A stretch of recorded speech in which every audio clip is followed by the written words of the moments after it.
Hello everyone, আজকে আমাদের বাড়িতে এসেছিল পাট ঠাকুর। আমাদের মাঠে চড়কের পুজো আছে কালকে, তো সেই জন্য আজকে প্রত্যেকটা আমাদের পাড়ায় এসেছিল পাট ঠাকুর প্রত্যেকজনের বাড়িতে বাড়িতে। তো এখানে আমাদের বাড়িতে তো আমি ভিডিওটা নিতে পারিনি, যেহেতু আমি ওখানে ছিলাম পুজোর ওখানে।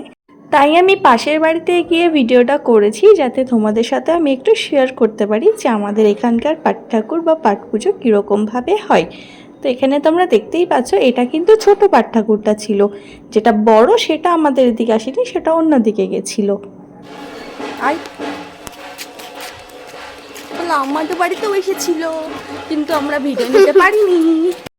আর সন্ধেবেলা মন্দিরের এখানে আরতি করার একটা প্রোগ্রাম হচ্ছিল, আর এর আগে হয়ে গেছে পাট ঠাকুরকে ঘরে তোলা, যেটা আমি ভিডিও নিতে পারিনি, তবে চেষ্টা করব তোমাদের সাথে ওটা শেয়ার করার।